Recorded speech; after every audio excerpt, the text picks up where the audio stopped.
11장 말씀을 가지고 성경적인 바른 믿음이 무엇인가, 즉 믿음의 본질이 무엇인가를 살펴보았고, 그 믿음을 가지고 하나님을 기쁘시게 했던 사람들의 이 모습을 살펴보았습니다. 아브라함 그 이전에 이 세 사람, 또 그 이후에 이 네 사람, 이렇게 해서 이들이 어떤 믿음을 가지고 하나님께 영광을 돌렸는지를 우리는 살펴보았습니다. 오늘 히브리서 이 마지막 부분의 말씀을 가지고 함께 은혜를 나누려고 합니다. 오늘 이 본문의 말씀은 그동안 우리가 이미 살펴본 신앙 영웅들의 믿음의 역사와 또 이제까지 등장하지 않았던 선진들의 믿음에 대해서 증거하고 있습니다. 그래서 오늘 이 본문을 다시 두 부분으로 나누어 본다라고 한다면 33절에서부터 35절 상반절까지는 그 믿음의 선진들이 어떻게 믿음으로 승리를 쟁취했고 하나님의 놀라운 기적을 체험했는가, 이것들을 이야기하고 있고, 그 이후에 38절까지는 반대로 믿음의 선진들이 그 믿음 때문에 어떤 환난과 시련을 겪었는가, 이것을 말하고 있습니다. 여러분, 이 신앙에는 이와 같이 양면성이 있다라고 생각이 되어집니다. 오늘 그래서 우리는 이것을 잘 배우고 우리 마음에 새겨야 된다라고 믿습니다. 그렇지 않으면 우리가 균형을 잃어버리고 한쪽으로 쏠리게 되는 신앙생활을 할 수밖에 없다는 것입니다. 그래서 균형 잡힌 이 신앙의 모습을 가지고 성숙한 믿음의 삶을 살아야 될 줄로 믿습니다. 먼저는 믿음으로 놀라운 승리를 쟁취한 이 선진들의 경우를 살펴보려고 합니다. 그 첫 번째, 믿음으로 나라들을 이기기도 했다라고 이렇게 이야기합니다. 믿음의 이 선진들이 나라들을 이겼다는 것입니다. 이것은 여호수아와 사자들과 다윗의 경우를 들어서 이야기했다라고 볼 수가 있습니다. 출애굽을 한 이스라엘 백성들은 가나안 땅에 입성을 앞두고 12명의 정탐꾼들을 파송했습니다. 그리고 12명의 정탐꾼들이 40일 동안 가나안 땅을 이렇게 정탐하고 돌아와서 10명은 이렇게 이야기합니다. 민수기 13장 32절에서 33절에 우리가 두루다니며 탐지한 땅은 그 거민을 삼키는 땅이요, 거기서 본 모든 백성은 신장이 장대한 자들이고 또 거기서 네피림 후손, 아낙 자손, 대장부들을 보았습니다. 우리는 스스로 보기에도 메뚜기 같으니 그들의 보기에도 그와 같을 것입니다. 아주 절망적인 보고를 합니다. 그 땅을 보니까 참 좋은 땅이긴 하지만은 거기에 사는 사람들은 어마어마하게 큰 네피림, 아낙 자손의 후손들이고 우리는 메뚜기 같습니다. 이렇게 아주 절망적인 보고를 하였습니다. 그러나 이와 달리 두 명의 정탐꾼 여호수아와 갈렙은 이렇게 보고를 합니다. 우리가 두루다니며 탐지한 땅은 심히 아름다운 땅입니다. 여호와께서 우리를 기뻐하시면 우리를 그 땅으로 인도하여 들이시고 그 땅을 우리에게 주실 것입니다. 이는 과연 젖과 꿀이 흐르는 땅입니다. 오직 여호와를 거역하지 말라, 또 그 땅을 두려워하지 말라, 그들은 우리의 밥입니다. 이렇게 여호수아와 갈렙은 이 10명의 정탐꾼과는 전혀 다른 보고를 하고 있는 것을 봅니다. 이러한 믿음을 가졌던 여호수아는 훗날에 모세의 뒤를 이어서 이스라엘의 지도자가 되어지고 마침내 가나안 땅의 7족속 31명의 왕을 무찌르고 그 땅을 정복하고 그 땅에 이스라엘 백성들이 살도록 했던 것을 볼 수가 있습니다. 이렇게 믿음으로 이 나라들을 이겼다라고 하는 이것이 첫 번째 믿음의 선진들의 이야기입니다. 두 번째는 그들은 의를 행하기도 했다라고 이야기합니다. 의를 행했다. 사무엘은 선지자였지만은 그는 아직 왕의 제도가 없던 이스라엘을 수십 년 동안 통치하다가 최초의 왕 이 사울을 세우고 은퇴하는 이런 시점에 그가 이렇게 이야기했습니다. 사무엘상 12장 2절과 3절에 보니까 내가 어려서부터 오늘까지 너희 앞에 출입하거니와 내가 여기 있나니 여호와 앞과 그 기름 부음을 받은 자 앞에서 내게 대하여 증거하라. 내가 네 소를 취하겠느냐 네 나귀를 취하겠느냐 누구를 속였느냐 누구를 압제하였느냐 내 눈을 흐리게 하는 뇌물을 네 손에서 취하였느냐 그리하면 내가 그것을 너희에게 갚으리라. 사무엘은 선지자였습니다. 이스라엘의 최고의 지도자였습니다. 그런데 그가 쉽게 말하면 그가 가지고 있는 힘이나 권력을 가지고 부정부패하거나 또 잘못된 삶을 살지 않았다라고 하는 것을 사무엘 선지자가 이야기하고 있었던 것입니다. 그러자 이스라엘 백성들이 이렇게 이야기합니다.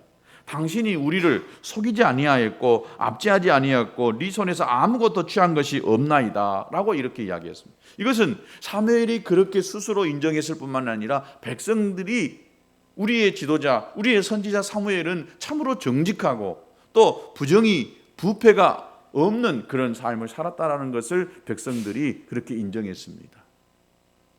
여러분, 우리나라 이 정치도 이런 이 정치 지도자가 나오고 이렇게 백성들이 신뢰하는 지도자가 나오면 얼마나 좋겠습니까?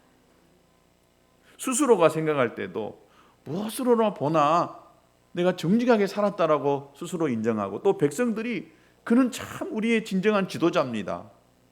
그 사람은 참 정직한 사람입니다. 어디를 봐도 흠이 없는 사람입니다. 라고 이렇게 이야기한다면 얼마나 좋겠습니까?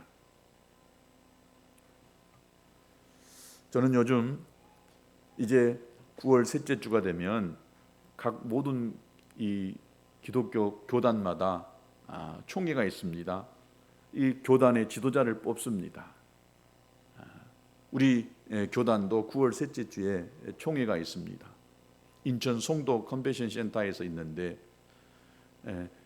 이제 그 교단의 장으로서 교단을 이끌어갈 새로운 사람을 뽑고 또 교단 전체의 살림을 이끌어갈 이 총무 이 5년 동안 하는 이 총무를 뽑는 중요한 시기입니다. 그래서 자주 이 목포까지 이제 총회장 후보도 오시고 총무 후보도 오셔가지고 그분들이 앞으로 어떻게 교단을 이끌고 섬기고 갈 것인가를 이렇게 이야기하는 이런 시간들이 있고 평상시에는 쉽게 얼굴도 잘 대면하지 못하고 또 이야기할 시간이 없는 분들이 이 선거 때가 되니까 와서 여기 목포까지 와서 찾아와서 또 자기가 어떤 일을 하겠다라고 이야기하는 것을 이렇게 쭉 봅니다. 저는 이런 분들하고 만나서 이야기해 보면서 제 마음속에 이런 사무엘 선지자 같은 사람을 생각해 보고 또 그때 당시에 이 백성들의 이 마음을 생각해 보았습니다. 가장 정직하고 가장 깨끗하고 사람들 앞에 누구도 흠잡을 수 없는 그런 사람, 또 그런 선거의 풍토를 우리 기독교 안에서 이렇게 만들어야 되는데 하는 그런 아쉬움을 들 때가 참 많습니다. 사람이 털어서 먼지 안 나는 사람 없다고 이야기합니다. 누구나 다 털면 먼지가 납니다. 제 자신도 스스로 볼 때 내 나름대로는 깨끗하고 정직하게 또 바르게 한다라고 하지만은 그렇지 않게 또 느껴지고 그렇게 보고 있는 분들도 있을 수가 있다라고 하는 이런 생각을 갖습니다. 오늘 우리는 이 시대에 의로운 삶을 살아야 된다라고 믿습니다. 하나님이 보실 때 의로워야 되고 먼저 자기 자신이 볼 때 참 나는 의를 위하여서 깨끗하고 정직하게 살아야 되겠다라고 하는 이런 결심들이 우리 가운데에 있어야 됩니다. 나의 이익을 위해서라고 한다면 어떤 것이든지 무엇이든지 할 수 있다라고 생각하는 이 생각을 과감하게 우리가 펼쳐버려야 됩니다. 내가 손해를 보고 좀 힘들게 산다 할지라도 끝까지 나의 삶을 하나님 앞에서 고정하고 살아가는 이런 삶의 결단들이 우리 모두에게 있어야 될 줄로 믿습니다. 사도 바울은 이렇게 고백했어요. 사도행전 23장 1절에 오늘날까지 내가 범사의 양심을 따라 하나님을 섬겼노라. 그 마음 안에 있는 양심을 따라 하나님을 섬겼다라고 자신 있게 고백했습니다. 또 사도행전 24장 16절에 나도 하나님과 사람을 대하여 항상 양심에 거리낌이 없기를 힘쓰노라. 하나님과 사람 앞에 양심에 전혀 거리낌이 없기를 힘썼다라고 하는 이 사도 바울의 고백이 오늘 우리 모든 사람들의 고백이 될 수 있게 되기를 축복합니다. 힘 있는 자리에 가고 또 무엇인가 다른 사람을 움직일 만한 그런 자리에 가면 갈수록 우리는 타락하고 부패할 수밖에 없습니다. 그래서 이 마음을 잘 붙잡고 하나님 앞에서 의를 행하는 저와 여러분 되어야 된다라고 믿습니다. 만약에 우리가 믿는 사람들이지만 우리는 안 믿는 사람이 아닙니다.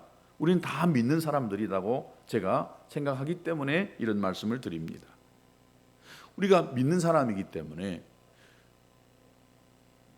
굉장히 비싼 옷을 사 입을 수 있는, 또 굉장히 비싼 차를 살 수 있는 아주 넉넉한 그런 삶을 살 수 있는 사람이 그렇게 비싼 옷을 입고 또 비싼 차를 타고 다닌다. 이것이 전혀 문제되지 않을 수 있습니다. 그런데 비싼 옷을 입고 비싼 음식을 먹고 우리가 비싼 차를, 좋은 고급차를 이렇게 타고 다니는 그 자체가 잘못된 것이 아니지만은, 얼마든지 그렇게 할 수 있지만은, 그러나 우리가 믿는 사람이라고 한다면 내 안에 예수 그리스도가 와 계시고 성령에 이렇게 사로잡힌 바 되어지는 삶을 산다라고 한다면 우리는 할 수 있는 그 권리들을 우리가 충분히 누리면서도 우리가 하나님의 의를 위해서 우리 자신이 이렇게 헌신하는 삶을 살아야 된다는 것입니다. 이것이 믿지 않는 사람이라고 한다면 얼마든지 하고 싶은 모든 걸 다 해도 상관이 없습니다. 그러나 우리가 믿는 사람이라고 한다면 내가 누릴 수 있는 모든 것들을 다 누리는 것이 아니라 하나님의 의를 위해서 기꺼이 희생하고 헌신하는 이런 삶을 살아야 되는 것입니다. 이것이 하나님 앞에서 의를 행하는 삶이라고 볼 수가 있습니다. 나는 많이 가졌으니까 나는 충분히 할 수 있다라고 생각하면 안 됩니다. 다른 사람 앞에서 이것이 조금 오해되고 불편할 수 있으니까 아니 오해되는 이 다른 사람의 마음을 좀 상하게 할 수 있으니까 그렇게 해야 된다라고 하는 이런 생각을 가져야 됩니다. 저는 지난주에 우리 총회장 후보로 나오신 어떤 목사님이 목포에 와서, 저는 이제 그분을 제가 신학교 때 저를 가르쳤던 교수님이시기도 하셔요. 근데 이분이 오셔서 여러 가지 이야기를 하시다가 그 옆에 같이 오신 모시고 오시는 한 분이 그렇게 이야기를 하시는 거예요. 일산에서 꽤 큰 교회를 하십니다. 그러니까 그 교회에서 아주 큰 승용차를 하나 산대 이렇게 사준다라고 계속 이야기했지만 끝까지 이렇게 만류하다가 그 교회 장로님들이 자기들은 좋은 차 타고 다니는데 목사님이 그렇게 좀 덜 좋은 차를 타고 다니니까 굉장히 미안했던지 그 장로님들이 아주 어떤 차를 샀는지는 잘 모르겠지만 좋은 차를 이렇게 사줬대요. 그래서 이 차를 타야 되냐 말아야 되냐 몹시 고민하다가 선배인 자기한테 이분이 이렇게 문의를 해와서 자기가 기꺼이 타도 괜찮다.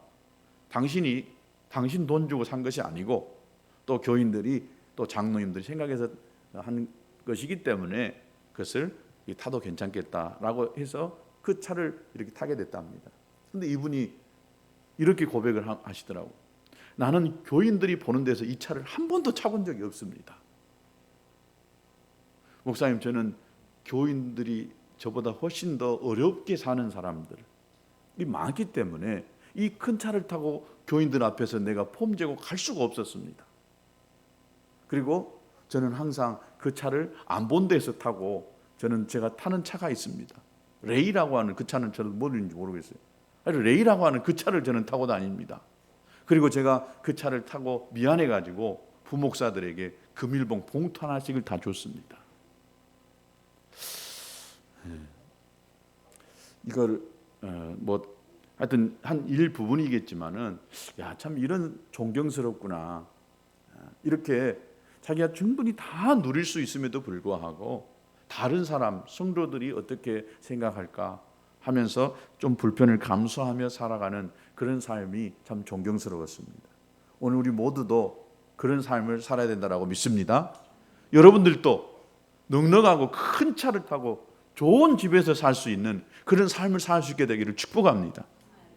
그러나 그것이 자기만을 위해서 누리고 자기 행복만을 위해서 살아가는 것이 아니라 하나님이 주신 것은 얼마든지 누리기도 하지만은 그러나 내가 조금 덜 누리더라도 이것이 하나님의 나라를 위해서 멋지게 쓰여진다라고 한다면 기껏 우리가 희생을 감수하고 살아가는 이런 삶, 이것이 바로 의를 행하는 삶이기 때문에 저와 여러분이 그런 삶을 살 수 있게 되기를 축복합니다. 세 번째, 믿음의 선진들이 했던 그 삶은 약속을 받는 삶이었다는 것입니다. 하나님께서는 노아에게 방주를 만들라라고 이렇게 하셨습니다. 노아와 그의 가족을 구원해 주실 것을 그리고 약속했습니다. 노아는 그 약속을 믿고 맑은 하늘에 불구하고 그는 방주를 만들었습니다. 결국 모든 사람, 모든 이 생물들을 다 멸하는 대홍수 중에 그의 식구 8명만 약속대로 구원을 받을 수가 있었습니다.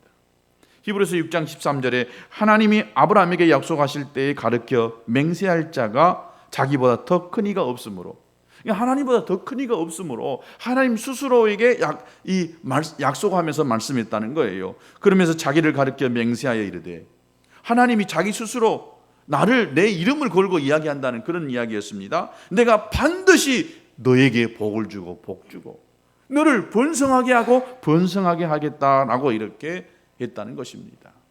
저가 이같이 오래 참아 약속을 받았느니라. 여러분, 성경에는 수많은 약속들이 있습니다. 이 약속들이 오늘 우리의 약속이 되어야 된다고 믿습니다. 나에게 주어지는 그 약속이 되어져야 되는 줄로 믿습니다. 여러분, 고아의 아버지라고 하는 조지 밀러라고 하는 사람은 성경에 주어지는 이 약속을 통해서 믿고 기도하고 그래서 5만 가지 이상의 기도 응답을 받았다라고 하는 이야기가 있습니다. 오늘 우리도 하나님의 약속을 굳게 믿고 믿음으로 구할 때에 놀라운 응답, 기도 응답의 기적의 체험이 일어나게 될 줄로 믿습니다. 약속을 받는 삶, 이것이 바로 믿음의 삶이라는 것입니다. 네 번째, 믿음의 선진들은 사자들의 입을 막기도 했다. 이 말이 나오면 누구가 생각납니까? 네? 다니엘이 생각나야지요. 다니엘은 소년 시절에 바벨론의 포로로 끌려갔습니다. 영특하고 총명한 그 아이들을 이 바벨론의 포로로 데리고 갔는데, 그러나 이 다니엘은 그가 어디를 가든지 이 하나님께 대한 신앙의 정조를 끝까지 굳게 지켰던 것입니다. 그래서 하나님께서 그에게 놀라운 명철을 주셔가지고 포로로지만은 바벨론의 총리가 되어졌습니다. 그리고 바벨론이 망했습니다. 그러니까 바벨론의 총리가 되어져서 바벨론이 망했다라고 한다면 당연히 그 다음 이 나라에서는 총리가 될 수 없음에도 불구하고 페르시아라고 하는 그 나라에서도 최고 높은 수석 총리 대신이 되어졌던 것을 볼 수가 있습니다. 그런데 이방의 포로로 잡혀와 가지고 이방 사람들이 최고의 자리에 올라가 있는 이것을 그들이 모함을 해가지고 사자굴에 던져 넣는 것입니다. 간신들의 이 충동질로 할 수 없이 다니엘을 사자굴에 넣은 그 왕은 금식하면서 잠을 이루지 못합니다. 너무나 충성스러운 이 다니엘이 있지만은 그가 한 약속이, 선포한 말이 있었기 때문에 다니엘을 빼낼 수가 없었어요. 그리고 그가 하는 말처럼 다니엘을 사자굴로 집어넣고 이틀 동안 밤잠을 못 자다가 이튿날 새벽에 사자굴로 가서 다니엘에게 이야기합니다. 다니엘 6장 20절에 여기서부터는 말씀을 띄워놨습니다. 6장 20절에 사시는 하나님의 종 다니엘아, 이건 바벨론의 페르시아의 왕이 지금 이야기합니다. 너의 항상 섬기는 하나님이 사자에게서 너를 구원하시기에 능하셨느냐? 즉 죽었을 줄 알고 혹시나 하면서 이 다니엘을 불러보는 것입니다. 그때 사자굴 속에서 다니엘이 대답합니다. 6장 22절에 나의 하나님이 이미 그 천사를 보내어서 사자들의 입을 봉했습니다. 사자들이 나를 상했지 아니하였으니 이는 나의 무죄함이 그 앞에 명백함이 오며 또 왕이여 나는 왕의 앞으로 해를 끼치지 아니하였나이다. 너무나 멋진 이야기 아닙니까? 하나님이 천사를 보내가지고 사자들이 입을 딱 봉해버렸다는 거예요. 그리고 이 사자굴 앞에서도 전혀 이 다니엘이 상하지 않고 보호받을 수가 있었다라고 그 왕에게 이 사자굴 안에서 이야기하고 있는 것을 볼 수가 있습니다. 왕이 이 소리를 듣고 너무나 기뻤어요. 그래서 이렇게 이야기합니다. 다니엘을 굴에서 올리라. 그들이 다니엘 굴에서 올린지 그 몸이 조금도 상하지 아니하였으니 이는 그가 자기 하나님을 의뢰하였음이니라 그랬습니다.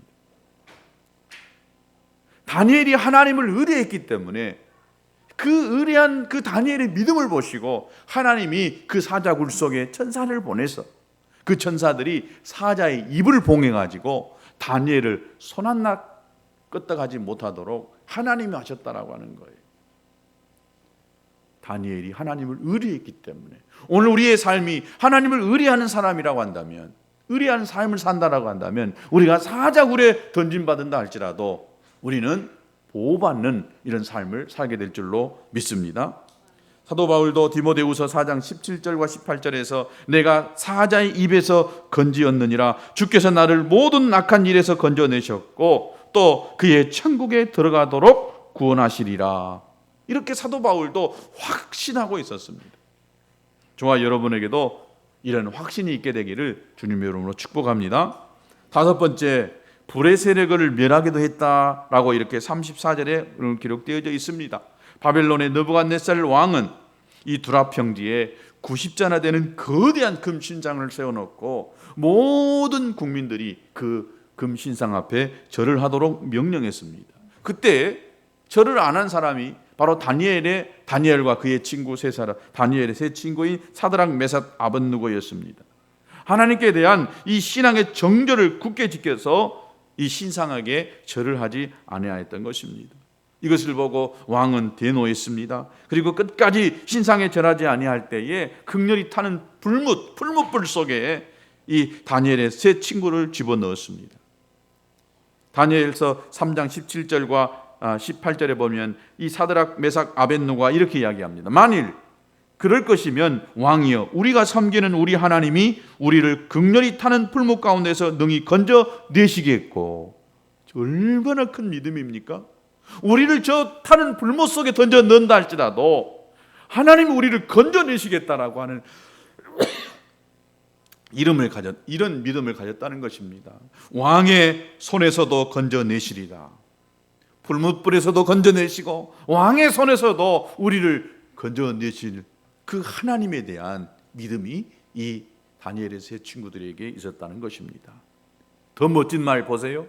그리 아니할지라도, 나를 건져내지 아니한다 할지라도, 내가 저 불못불 속에서 타는 불물 가운데에 내가 들어가서 거기서 잿더미가 된다 할지라도, 왕의 손에서 내가 건짐받지 아니하고 왕의 손에서 죽는다 할지라도, 왕이여 우리가 왕의 신들을 섬기지 아니하고 왕이 세우신 금신상에게 절하지 아니할 줄을 아옵소서.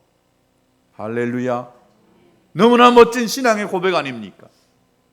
살기 위해서 믿는 것이 아니라 그 믿음 때문에 기꺼이 목숨을 내던지는 이런 멋진 이 다니엘의 세 친구의 신앙이 오늘 저와 여러분의 신앙이 될 수 있게 되기를 축복합니다. 이것을 보고 너무나 멋졌어요.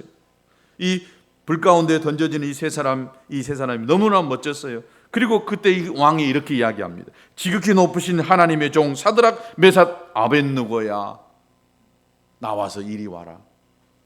너무나 멋져버린 이 신앙의 고백. 그들이 불 가운데서 나올 때에 보니까 불이 능히 그의 몸을 행하지 못했고 머리털도 거슬리지 아니하였고 고의 빛도 변하지 아니하였고 불탄 냄새도 없었더라.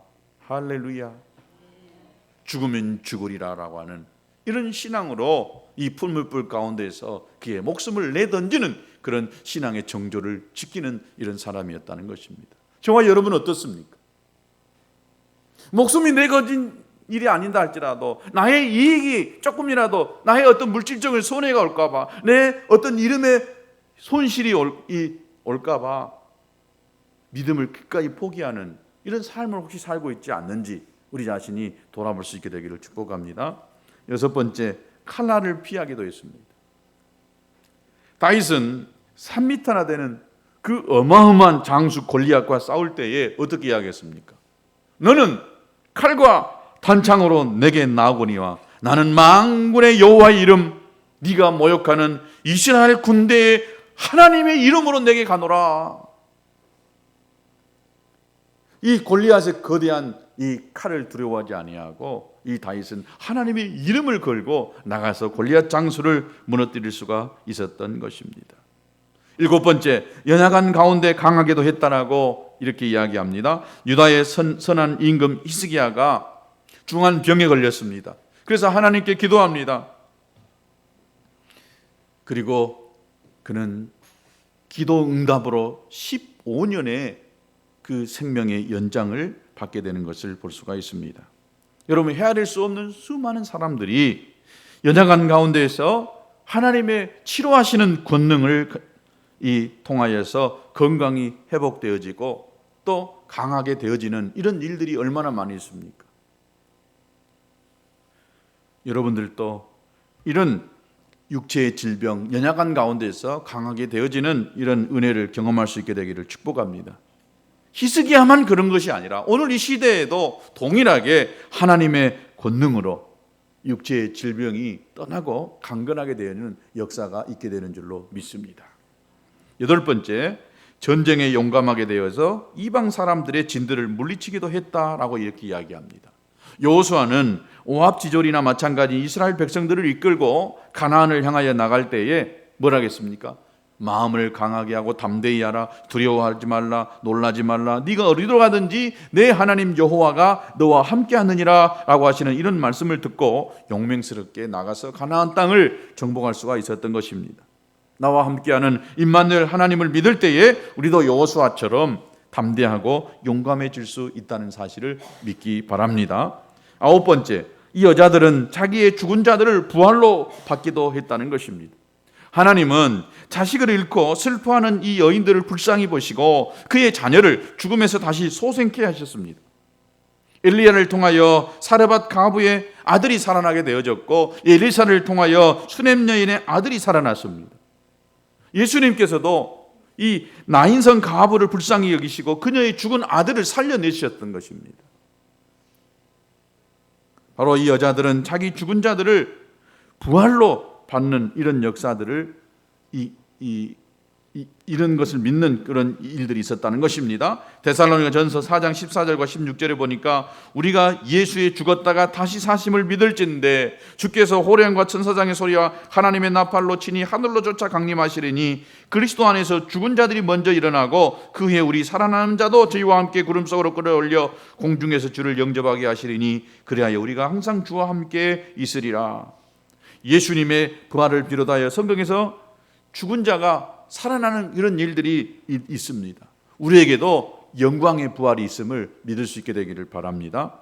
지금까지 우리는 믿음이 가져온 이런 어마어마한 일들이 일어날 수 있다는 것을 보았습니다. 믿음이 있으면 불 가운데서도 이렇게 건진받을 수 있다는 거예요. 여러분 믿으십니까? 믿음이 이런 놀라운 일들을 하게 만든다는 것입니다. 그런데 오늘 전혀 다른 또 한 가지 상황이 있게 되는 것을 볼 수 있습니다. 어떤 경우냐? 믿음이 그들에게 주어지는 어떤 일들을 반전시키고 축복이 생기고 병에서 고침받고 회복되어지는 이런 일들이 있는가 하면 전혀 반대로 이 믿음 때문에 어마어마한 고문을 받고 어마어마한 이 핍박을 받으면서도 참아낸다는 것입니다. 그 첫 번째 35절에 보면 어떤 이들은 더 좋은 부활을 얻고자 하여 심한 고문을 받되 구차히 풀려나기를 원하지 아니한다라고 이렇게 이야기했습니다. 심한 고문을 받았다는 거예요. 뭐 때문에? 믿음 때문에. 이 심한 고문이 어떤 거였느냐? 아주 굉장히 무서운 이 극형 중에 하나였는데 제수들을 쇠창살로 어깨를 그냥 푹 찌르고 팔과 엉덩이, 다리, 이 등 뼈를 쪼개가지고 두 쪽으로 딱 나눈 후에 제수의 앞 가슴을 푹 치듯이 이렇게 쳐서 죽이는 너무나 잔인한 형벌이 바로 이 심한 형벌이라고 하는 이 의미 속에 들어져 있다는 것입니다. 우리가 잘 아는 주기철 목사님 아시지요? 신앙의 정절을 지키기 위해서 이분은 수백 개의 못이 박힌 이 판자 위, 널판지 위를 맨발로 걸어가는 형벌을 받았습니다. 이분들은 신앙의 정절을 놓아버리지 않는, 타협하지 않는 신앙 때문에 이런 육체가 너무너무 우리가 감당하기 어려운 고통을 받으면서 끝까지 믿음을 지켰던 것을 볼 수가 있습니다. 왜냐? 그들은 더 좋은 부활에 대한 소망이 있었기 때문에 그런 육체의 고통을, 형벌을, 심한 고문을 이겨낼 수가 있었다는 것입니다. 오늘 우리들이 예수 믿는 것 때문에 이런 고통을 받는 시대에 우리는 살고 있지 않습니다. 적어도 이 땅에서는. 그러나 저기 중동이나 이슬람권에 가서는 그들이 예수님 믿는 그것 때문에 그 IS 대원들이 잔인하게 그들을 죽여가는 것 보았잖아요. 그들의 신 알라를 그들이 부르지 아니함으로 인하여서 끝까지 예수를 믿는, 하나님을 믿는 그 신앙을 가짐으로 인해서 비참하게 죽어가는 사람들의 이야기를 우리는 가끔 듣습니다. 오늘 우리는 그런 어마어마한 육체의 고통을 당하지 않는다 할지라도 우리가 예수님 믿는 것 때문에 당하는 그런 어려움도 능히 이겨낼 수 있어야 된다고 믿습니다. 두 번째, 믿음 때문에 조롱과 채찍질을 당했다라고 이야기합니다. 조롱을 당했다는 거예요. 느헤미야가 예루살렘 성을 건축하는 동안에 이 도비야라고 하는 이런 사람들이 이렇게 이 조롱을 합니다. 저들이 건축하는 성벽은 여우가 올라가도 무너질 것이다. 성벽을 건축하는데 여우가, 그 조그마한 여우가 올라가도 성벽이 무너질 것이라고 이렇게 아주 조롱했다는 것입니다. 아수르 왕 사네립이 유다 왕 히스기야에게 사람을 보내가지고 뭐라고 했냐면은 자기 대변을 먹으며 자기 소변을 마실 사람들. 우리가 주위에 어떤 사람들은 예수 믿는 사람을 너무 심하게 모욕적인 이야기를 하는 사람이 있어요. 그런다고 우리가 맞서서 싸울 수는 없잖아요. 바로 예수 믿는 이것 때문에 조롱과 채찍질을 감당한다는 것입니다. 거짓 선지자 시드기야는 참 선지자 이 미가의 뺨을 치면서 조롱했습니다. 네가 예수 믿는 사람이냐? 네가 하나님을 믿는 사람이야? 하나님이 있으면 지금 나타나 보여봐라. 이렇게 조롱하는 이런 행위를 했다는 것입니다. 우리 주님께서도 힘있고 강한 자였지만은 그 거룩하신 얼굴에 사람이 침을 뱉었어요. 그럼에도 그 부끄러운 그런 순간들을 잘 이겨냈다는 것입니다. 세 번째, 믿음으로 결박과 옥에 갇히는 시련도 받았다는 것입니다. 이것은 눈물의 선지자 예레미야나 미가의 선지자 등이 하나님의 말씀을 바로 전하다가 어둡고 차디찬 이 구덩이에 혹은 옥에 갇히는 고난을 당하기도 했다라고 이렇게 볼 수가 있습니다. 네 번째, 돌로 치는 것을 당했다. 돌로 치는 것은 이 당시 유대 사이에 그 주어지는 형벌 가운데 하나였습니다. 음란한 여인이나 또 나쁜 짓 하는 사람들은 가운데 놓고 누구든지 돌로 이렇게 던지도록 이렇게 했습니다. 우상 숭배를 경계하다가 성전에서 죽은 사가랴가 악독한 아합과 이세벨의 부부에게 죽임당한 나봇이라고 하는 이런 사람들이 바로 돌을 쳐서 맞아 죽은 사람이다라고 볼 수가 있습니다. 신약시대 사도행전에 나온 사람이 있습니다. 그가 누구입니까? 스데반 집사입니다. 예수 그리스도를 증거하다가 그도 돌에 맞아 순교를 당하는 사람이었던 것입니다. 또 톱으로 켜는 것을 당했다라고 했습니다.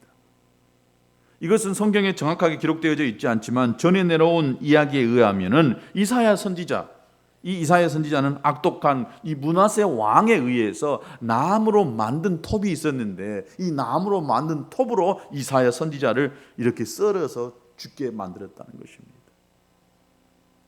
의인을 향한 악인들의 제약이 얼마나 뿌리 깊고 잔인했는지를 알 수가 있습니다. 또 여섯 번째, 시험과 칼로 죽임을 당하게 했다. 어떤 사람은 여기 시험을 당하였다라고 하는 말을 화형을 시켰다, 불에 태워서 죽이는 이런 형벌을 했다라고 이야기합니다. 신약 시대에 얼마나 많은 성도들이 화형을 당했는지 모릅니다. 네로 황제에 의해서. 열왕기상 19장 10절에 보면 아합 왕 시대에 많은 선지자들이 칼로 죽임을 당했다라고 이렇게 기록하고 있습니다.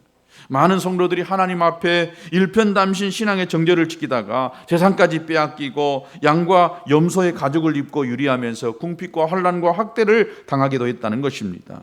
또 어떤 성도들은 인간 사이에서 쫓겨나가지고 광야나 산중이나 또 토굴에서 이렇게 사는 것이 차라리 죽는 것보다도 못한 짐승 같은 이런 삶을 믿음 때문에 신앙을 지켜가려고 이렇게 살았던 이런 사람들이 있다는 것입니다.